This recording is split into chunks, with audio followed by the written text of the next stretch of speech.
Hello दोस्तों, स्वागत है आप सभी का तुल्य आर्यस ऑनलाइन क्लासेस में। दोस्तों, रीट एसएसटी के इस लेक्चर में हम बात करेंगे भारत की बहुउद्देशीय परियोजनाओं के विषय में।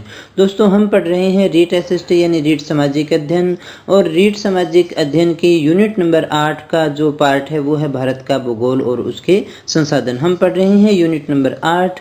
दोस्तों, यूनिट नंबर 8 के अंदर हमने भू आकृतिक प्रदेश, जलवायु, प्राकृतिक वनस्पति, वन्य जीवन, ये सारा टॉपिक अपने कर चुके हैं। इस लेक्चर में हम बहुउद्देशीय परियोजनाओं के विषय में बात करने वाले हैं। दोस्तों, इसके अलावा मैं आपको बता दूं कि पीछे की 7 यूनिट यानी 1 से 7 यूनिट तक का जो पाठ्यक्रम है वो आपका कंप्लीट हो चुका है। अगर आपने पीछे के सिलेबस को पूरा नहीं किया है दोस्तों, तो आई बटन पर जो है प्लेलिस्ट का लिंक दिया हुआ है, वहां पर जाकर के आप पीछे के पाठ्यक्रम को पूरा कर सकते हैं। इसी के साथ आपको वहां पर जो है साइकोलॉजी की प्लेलिस्ट का लिंक भी मिल जाएगा, वहां से आप साइकोलॉजी के सिलेबस को भी पूरा कर सकते हैं। दोस्तों, तो चलिएगा शुरू करते हैं आज की क्लास को, और आज हम बात करेंगे भारत के प्रमुख बहुउद्देशीय परियोजनाओं के विषय में। दोस्तों, आज़ादी के बाद में जो हमारे पास में समस्याएं थी और हमें देश का विकास करना था, तो उन सभी बातों को ध्यान में रखते हुए देश में शुरू की गई थी पंचवर्षीय योजनाएं, और उन्हीं पंचवर्षीय योजनाओं के संदर्भ में उन्हीं योजनाओं के माध्यम से जो है बहुउद्देशीय नदी घाटी परियोजनाओं को प्रारंभ किया गया था। उन्हीं के माध्यम से जो है बहुउद्देशीय परियोजनाएं प्रारंभ की गई थी। दोस्तों, इन परियोजनाओं से लाभ क्या हुआ? इन परियोजनाओं से जहां हमें बाढ़ और सूखे की समस्या से लड़ने में मदद मिली, ये समस्याएं हमारे लिए कम होने लगी। वहीं पर इन्हीं के साथ साथ हमें कुछ और लाभ भी मिले, जिनमें प्रमुख लाभ थे, हमें बिजली की प्राप्ति होने लगी, हमें पेयजल भी मिलने लगा, और उसी के साथ साथ देखिएगा सिंचाई की सुविधाएं भी इनसे मिलने लगी, मछली पालन भी इनसे होने लगा। तो इस प्रकार के बहुत सारे लाभ थे। साथ ही साथ हम ये भी कह सकते हैं कि पर्यावरण संरक्षण भी इसके द्वारा होने लगा। तो बहुत सारे लाभों को पूरा करने वाली थी ये बहुउद्देशीय परियोजनाएं, और इसी के लिए देखिएगा जवाहरलाल नेहरू महोदय ने जो इनके लिए कहा था, एक लाइन कही थी, वो आपको याद रखनी है, वो है आधुनिक भारत का मंदिर। आधुनिक भारत का मंदिर, ये कहने वाले कौन थे? ये कहने वाले थे नेहरू। और किसके लिए कहा था? भारत की जो बहुउद्देशीय परियोजनाएं हैं उनके लिए इन्होंने ये लाइन कही थी कि ये आधुनिक भारत के मंदिर हैं। दोस्तों, तो देखिएगा ये जो बहुउद्देशीय परियोजनाएं हैं, ये जो बहुउद्देशीय परियोजनाएं हैं, ये केंद्र सरकार के द्वारा भी चलाई जाती हैं और राज्य सरकार इनको आपस में मिल करके भी चलाती है। दोस्तों, खुद भी चला लेती है राज्य सरकार, एक राज्य की भी हो सकती है, या 1+1 की भी हो सकती है, +1 की भी हो सकती है, 2 या 2 से 3, 3, 4, 5 राज्य तक भी मिल करके, उनसे ज़्यादा भी मिल करके जो है अपनी योजनाएं बना सकते हैं, और उन योजनाओं का क्रियान्वयन किया जा रहा है। दोस्तों, तो यहाँ इस लेक्चर में अपने बात करेंगे भारत की प्रमुख बहुउद्देशीय परियोजनाओं के विषय में। दोस्तों, तो सबसे पहले हम बात करते हैं दामोदर घाटी परियोजना के विषय में। दोस्तों, यहाँ हम इनकी जो सारी मुख्य बातें हैं उनको जानने वाले हैं। स्वतंत्र भारत के बाद में बनने वाली ये सबसे महत्वपूर्ण और पहली परियोजना मानी जाती है। दोस्तों, यहाँ जो आपसे प्रश्न पूछे जाते हैं कि ये कौन कौन से राज्यों से संबंधित है, देखिएगा यहाँ जो आपसे प्रश्न बनेंगे नदी घाटी योजनाओं से, एक तो इनमें महत्वपूर्ण होता है, आपको याद रखना है नदी कौन सी है, दूसरा राज्य कौन से हैं, और तीसरा जो आपसे प्रश्न पूछा जाता है कि कौन कौन से उद्देश्यों को पूरा करती है। दोस्तों, ये जो मुख्य चीज़ें हैं वो आपसे पूछी जाती हैं। इसके अलावा कई बार जो है बांध का नाम भी पूछ लिया जाता है। ये सारी चीज़ें हमें इस चैप्टर के अंदर याद रखनी होती है, प्रश्न आ जाता है, कोई बड़ी बात नहीं है। यहाँ देखिएगा जो अपने बात कर रही थी कि किन राज्यों की परियोजना है, तो ये झारखंड और पश्चिमी बंगाल की संयुक्त परियोजना मानी जाती है। किसकी है? झारखंड और पश्चिमी बंगाल की संयुक्त परियोजना ये है। किस नदी पर बनाई गई है? तो देखिएगा अधिकतर जो नाम है वो आपको यही मिल जाएंगे, और अगर यहाँ नाम मिल जाएगा तो फिर सामान्य सी बात है कि इतने आसान प्रश्न जो एग्जामिनर है वो नहीं पूछता है। लेकिन फिर भी जो ये जो नदी है, कौन सी? दामोदर नदी, जिसे पश्चिमी बंगाल का शोक कहा जाता है, उस पर 1948 के अंदर इसको प्रारंभ किया गया था। और ये जो है, जो हमारी दामोदर नदी है, ये छोटा नागपुर पठार से प्रवाहित होती है और हुगली नदी में जाकर के मिल जाती है। दोस्तों, छोटा नागपुर पठार से ये निकलती है पूर्व की ओर, बिहार में कुछ समय तक बहती है, फिर झारखंड में बहती है, और पश्चिमी बंगाल में जाकर के हुगली नदी में मिल जाती है। दोस्तों, ये नदी की बात है। इसके बाद में हम बात करें दामोदर नदी मुख्यतः दो राज्यों झारखंड और पश्चिमी बंगाल के अंदर बहती है। पश्चिमी बंगाल में बाढ़ की समस्या के समाधान के लिए हर साल बाढ़ आ जाती थी, इसलिए पश्चिमी बंगाल का शोक कहते थे। पश्चिमी बंगाल में बाढ़ की समस्या का हल करने के लिए जिस प्रकार से संयुक्त राज्य अमेरिका यानी यूएसए में टेनेसी नदी घाटी परियोजना, कौन सी टेनेसी नदी घाटी परियोजना निगम बनाया गया है, ये निगम है दोस्तों। जिस प्रकार से यहाँ पर निगम बनाया गया है उसी आधार पर संयुक्त विकास के लिए 1948 में दामोदर घाटी निगम की भी स्थापना की गई थी दोस्तों। तो यहाँ पर भी उसी प्रकार से निगम बनाया गया जिसमें संयुक्त राज्य अमेरिका में टेनेसी नदी घाटी परियोजना निगम की स्थापना की गई है 1933 के अंदर। उसी प्रारूप को ध्यान में रखते हुए उसी प्रारूप के अनुसार ही 1948 में दामोदर नदी घाटी निगम की स्थापना की गई थी दोस्तों, जो काफ़ी इम्पोर्टेंट बात है। और इस परियोजना के माध्यम से जो है बंगाल और झारखंड को जो है सबसे ज़्यादा सहायता मिलने वाली थी। दामोदर घाटी निगम ने इस समस्या को रोकने के लिए 8 बांध बनाए। कितने बांध बनाए? 8 बांध बनाए, जिसमें से कोन्नार है, मैथान है, तिलैया है, पंचेत पहाड़ी है। ये मुख्य बांध है दोस्तों जो कभी पूछे जा सकते हैं। इस नदी घाटी परियोजना का जो मुख्य उद्देश्य था वो था पश्चिमी बंगाल और झारखंड के नदी घाटी का आर्थिक विकास करना और स्थानीय निवासियों के जीवन स्तर में सुधार करना। ये इस नदी घाटी परियोजना का मुख्य उद्देश्य था दोस्तों। इसके बाद में आगे अपने बात करते हैं अगली परियोजना के विषय में। और अगली हमारी परियोजना है भाखड़ा नांगल परियोजना। भाखड़ा नांगल परियोजना ये भी देखिएगा 1948 में ही प्रारंभ होती है और 1963 में ये पूर्ण होने वाली देश की सबसे बड़ी और सबसे महत्वपूर्ण परियोजना मानी जाती है। कौन सी नदी पर है? तो सतलज नदी पर हिमाचल प्रदेश में बिलासपुर के निकट ये बनी हुई है दोस्तों। बिलासपुर के निकट ये जो है स्थापित है। ये कौन से राज्यों की है? राज्यों की बात करें तो इसमें जो राज्य आता है पंजाब है, हरियाणा है और राजस्थान की ये संयुक्त परियोजना मानी जाती है। तीनों को इससे लाभ होने वाला है दोस्तों। देखिएगा क्या हुआ कि इस परियोजना के लिए पंजाब में सतलज नदी के बांध को रोककर 2 बांध बनाए गए थे। सतलज नदी के पानी को रोक करके 2 बांध बनाए गए थे। कौन कौन से थे? एक तो था भाखड़ा और एक था नांगल। भाखड़ा कहाँ था? हिमाचल प्रदेश में। और नांगल कहाँ था?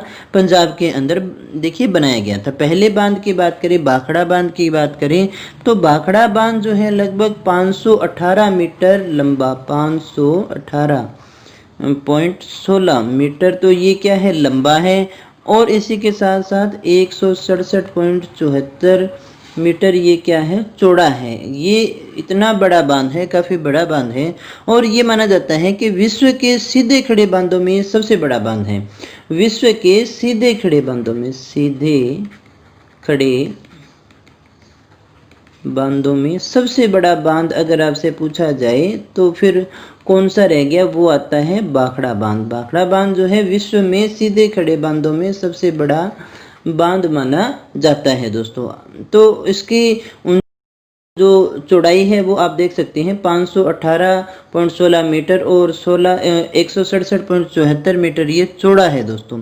सीमेंट और कंक्रीट से बना हुआ सीधे खड़े बांधों में ये सबसे बड़ा बांध आता है। इसके बाद में दूसरा जो बांध है इसी के 13 किलोमीटर नीचे जो है नांगल नामक स्थान पर बांध यहाँ पर बनाया गया है, जो नांगल बांध के नाम से जाना जाता है। ये पंजाब में है।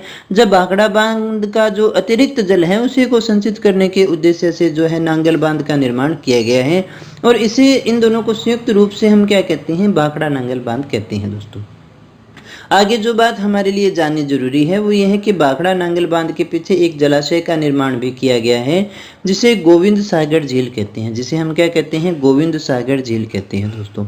और इतना मैं आपको और बता दूं कि इन्हीं बांधों से सिंचाई के लिए भाखड़ा नहर भी निकाली गई है, सरहिंद नहर भी निकाली गई है, नांगल नहर, बिस्त दोआबा नहर और नरवाना नहर भी निकाली गई हैं दोस्तों। बहुत सारी नहरें यहाँ से निकाली गई हैं दोस्तों। इसी के साथ भाखड़ा बांध जो है विश्व का सबसे ऊंचा गुरुत्वीय बांध माना जाता है। ये भी कई बार आपसे प्रश्न पूछ लिया जाता है दोस्तों। आगे अपनी बात करते हैं ये 3 राज्यों कौन कौन से? पंजाब, हरियाणा और राजस्थान की संयुक्त परियोजना मानी जाती है दोस्तों। इसके बाद में अपने बात करते हैं भाखड़ा नांगल बांध एशिया का दूसरा सबसे बड़ा बांध है, जिसकी ऊंचाई 226 मीटर है। ऊंचाई की अपने बात करें तो कितनी है, 226 मीटर है। इससे ऊंचा एकमात्र जो है वो 261 मीटर ऊंचा बांध जो है वो टिहरी बांध माना जाता है दोस्तों। इसका उद्देश्य क्या था, इसका उद्देश्य जो था सतलज और यमुना के मध्यवर्ती भागों में सिंचाई उपलब्ध करवाना, विद्युत उपलब्ध करवाना और पेयजल की आपूर्ति करके आर्थिक विकास करना जो है इसका मुख्य उद्देश्य माना जाता है दोस्तों। इसके बाद में अपने बात करते हैं हीराकुंड बांध परियोजना के विषय में दोस्तों। कौन सी परियोजना के विषय में बात करेंगे, हीराकुंड बांध परियोजना। हीराकुंड बांध परियोजना कहाँ है, तो उड़ीसा में देखिएगा महानदी पर हीराकुंड बांध का निर्माण किया गया है। उड़ीसा में हीराकुंड जो हमारी बांध है उसका निर्माण किया गया है, लेकिन कौन सी नदी पर किया गया है, महानदी पर इसका निर्माण किया गया है। ये प्रायद्वीपीय भारत की सबसे महत्वाकांक्षी परियोजना मानी जाती है दोस्तों।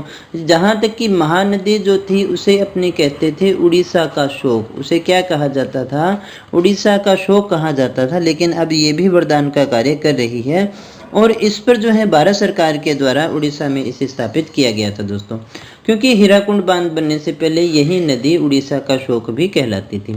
हीराकुंड बांध जो है विश्व का सबसे लंबा बांध माना जाता है, जिसकी जो लंबाई है वो 4801 मीटर मानी जाती है। तो आप देख सकते हैं काफ़ी लंबा ये बांध है, इसीलिए ये थोड़ा इम्पोर्टेंट भी है दोस्तों। ये विश्व का सबसे लंबा बांध है। इसकी लंबाई जो है कितनी है, 4801 मीटर है। और अगर आपसे इसकी ऊंचाई की बात करें, ऊंचाई पूछी जाए तो ऊंचाई जो है इसकी वो 61 मीटर है। ऊंचाई कितनी है, 61 मीटर है, लेकिन लंबाई इसकी बहुत ज़्यादा है दोस्तों। आगे अपनी बात करते हैं रिहंद बांध परियोजना के विषय में दोस्तों। रिहंद बांध परियोजना कहाँ है, ये जो है वो उत्तर प्रदेश में सोन नदी घाटी की प्रसिद्ध घाटी में उसकी सहायक नदी रिहंद पर बनाई गई है दोस्तों। रिहंद परियोजना कहाँ है, उत्तर प्रदेश में देखिएगा सोन नदी की प्रसिद्ध घाटी में उसकी सहायक नदी जो रिहंद नदी है उस पर बनाई गई है। और इस बांध के पीछे गोविंद बल्लभ पंत सागर नामक एक झील का निर्माण भी किया गया है दोस्तों, जो भारत की सबसे बड़ी कृत्रिम झील मानी जाती है। कहाँ है ये, तो देखिएगा उत्तर प्रदेश में है, सोन नदी की प्रसिद्ध घाटी में है और उसी के सहायक नदी रिहंद पर इसको बनाया गया है। उसके पीछे गोविंद बल्लभ पंत सागर नामक एक झील है, जो देखिए भारत की सबसे बड़ी कृत्रिम झील यानी मानव निर्मित झील मानी जाती है। यह मध्य प्रदेश और उत्तर प्रदेश की सीमा पर स्थित है दोस्तों। ये बात हमारे लिए काफ़ी इंपॉर्टेंट है। आगे अपने बात करते हैं कोसी परियोजना की। कोसी परियोजना क्या थी, कोसी नदी को आप जानते होंगे, क्योंकि अगर आपसे पूछा जाए उत्तरी बिहार का शोक किसे कहते हैं तो वो कोसी नदी को कहा जाता था दोस्तों। तो कोसी नदी पर तिब्बत के पठार से जो नदी निकलती है, कोसी नदी जो है और नेपाल से होते हुए ये बिहार में प्रवाहित होती है। कोसी नदी बिहार के भागलपुर जिले में गंगा नदी से मिल जाती है। ये तो थी कोसी नदी की बात कि कोसी नदी कहाँ से निकलती है और गंगा में कहाँ से मिल जाती है। तो कोसी नदी हिमालय से बहाकर लाए अवसादों से मैदानी क्षेत्र में आकर अपने मार्ग को अवरुद्ध कर देती है, रोक देती है और अपना मार्ग बदल देती है, जिसे विसर्पण कहते हैं। और इसीलिए इस नदी को जो है बिहार का शोक कहते हैं। बाढ़ वगैरह भी इससे आती रहती थी दोस्तों।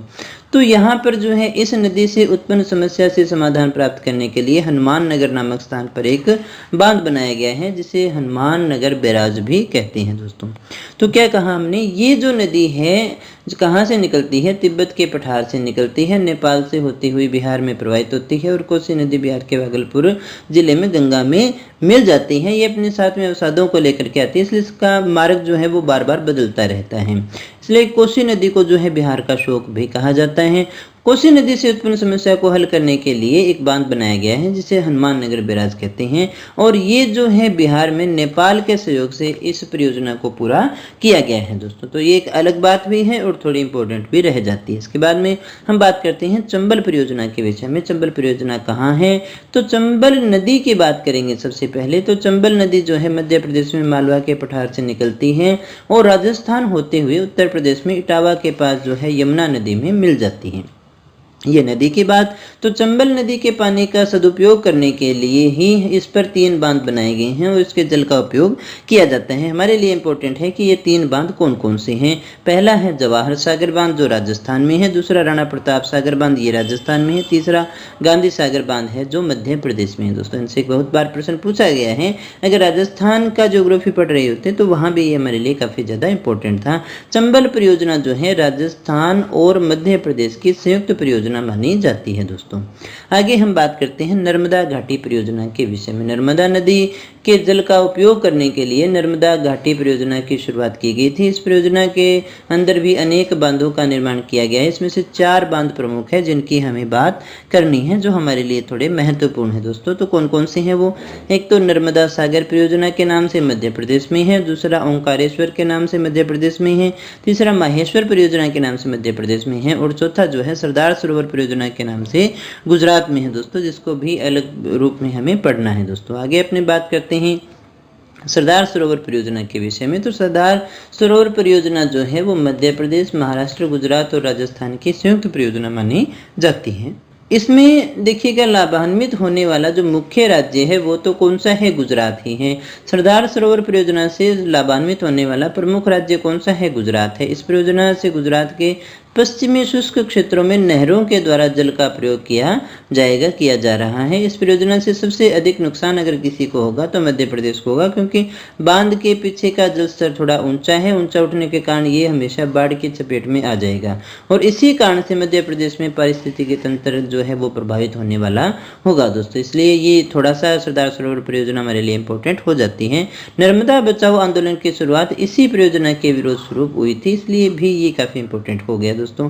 नर्मदा नदी भारत की 5वीं सबसे बड़ी नदी मानी जाती है। तो इसमें मध्य प्रदेश को नुकसान है, इसीलिए जो है इसके विरोध के अंदर जो है नर्मदा बचाओ आंदोलन की शुरुआत भी की गई थी इकोसिस्टम को बचाने के लिए। आगे अपनी बात करते हैं टिहरी बांध परियोजना की। टिहरी बांध कहाँ बनाया गया है? उत्तराखंड राज्य में है। कहाँ है? उत्तराखंड राज्य में है। कौन कौन सी नदियों पे है? तो भागीरथी और बिलांगना नदियों की, भागीरथी और बिलांगना नदियों के संगम पर जो है टिहरी बांध को बनाया गया है दोस्तों। टिहरी बांध भूकंप क्षेत्र 5 नंबर के जोन के अंतर्गत आता है। हिमालय भूकंप के लिहाज से सर्वाधिक संवेदनशील है। यहाँ पर भूकंप आने की संभावना सबसे ज़्यादा है, अर्थात यहाँ पर क्या है, रिक्टर स्केल पर 8 या इससे अधिक तीव्रता के भूकंप आने की संभावना बनी रहती है दोस्तों।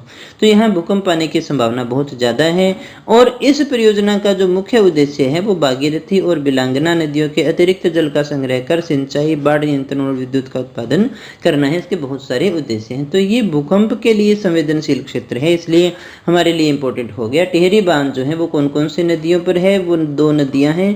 कौन कौन सी? हमारी एक भागीरथी नदी है और एक हमारी कौन सी नदी रहेगी? बिलांगना नदी है।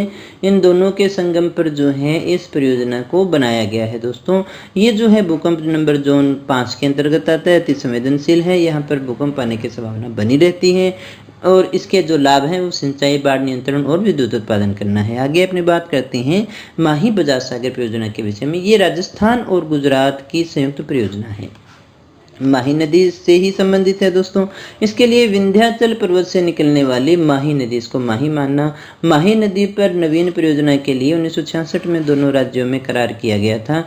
यानी ये कौन से राज्यों की नदी हो गई? ये कौन से 2 राज्यों की परियोजना हो गई? राजस्थान और गुजरात की परियोजना है। ये परियोजना डूंगरपुर और बांसवाड़ा के आदिवासी क्षेत्रों के आर्थिक विकास और सिंचाई एवं विद्युत सुविधाओं के विकास के लिए प्रारंभ की गई थी दोस्तों। किसको लाभ होना है? डूंगरपुर और बांसवाड़ा। ये क्वेश्चन आपसे पूछा जा सकता है, बहुत बार पूछा भी गया है दोस्तों। इसके लिए राजस्थान के बोरखेड़ा नामक स्थान पर माही बजाज सागर बांध बनाया गया है। कहाँ बनाया गया है? राजस्थान में है, बोरखेड़ा नामक स्थान पर। और इसी से संबंधित गुजरात में गुजरात सरकार की ओर से गुजरात सरकार की लागत पर कडाना बांध का निर्माण गुजरात में किया गया है दोस्तों। आगे अपनी बात करते हैं इंदिरा गांधी नहर परियोजना की दोस्तों। यहाँ जो हमारे लिए इंपॉर्टेंट है वो ये बात है कि इंदिरा गांधी नहर परियोजना विश्व की सबसे बड़ी सिंचाई परियोजना मानी जाती है। दूसरे शब्दों में बात करें तो इंदिरा गांधी नहर परियोजना विश्व की सबसे बड़ी नहर प्रणाली है दोस्तों।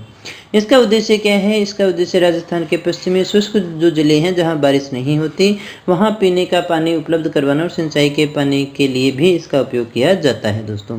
पंजाब में देखिएगा ये कहाँ बनाई गई है? सतलज और व्यास नदी जो है कपूरथला के निकट जहाँ मिलती है वहाँ हरिके बैराज नामक बांध है। जहाँ पर सतलज और व्यास नदी कपूरथला के पास आकर मिलती है वहाँ पर हरिके बैराज नामक बांध का निर्माण किया गया है। और हरिके बैराज बांध से ही एक नहर निकाली गई है जिसे राजस्थान फीडर कहते हैं दोस्तों।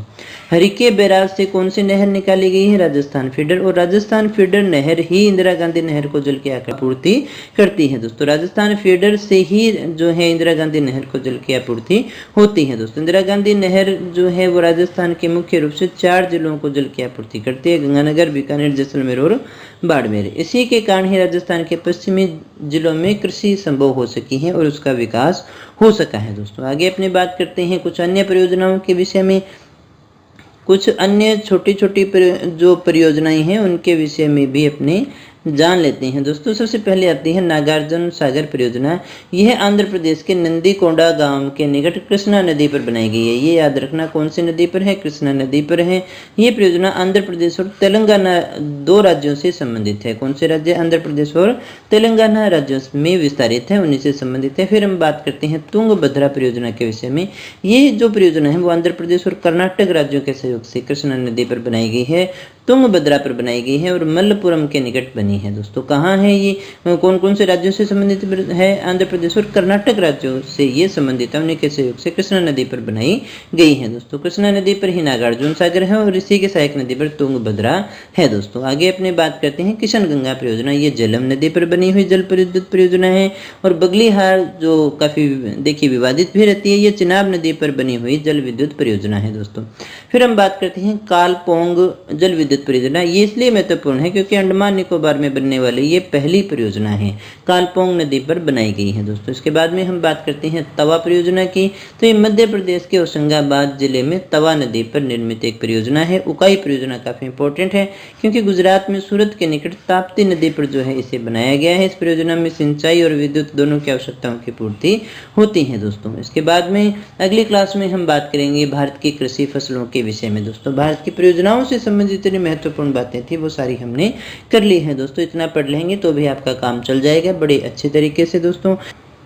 हमेशा की तरह इस क्लास की पीडीएफ आपको मिल ही जाएगी हमारे या तो टेलीग्राम चैनल पर या हमारी ऑफिशियल वेबसाइट पर, जहां से आप इसे डाउनलोड करके पढ़ सकते हैं दोस्तों। और अगर आपको क्लास अच्छी लगी हो, आपने कुछ सीखा हो तो इसे लाइक कर देना, दोस्तों से शेयर कर देना।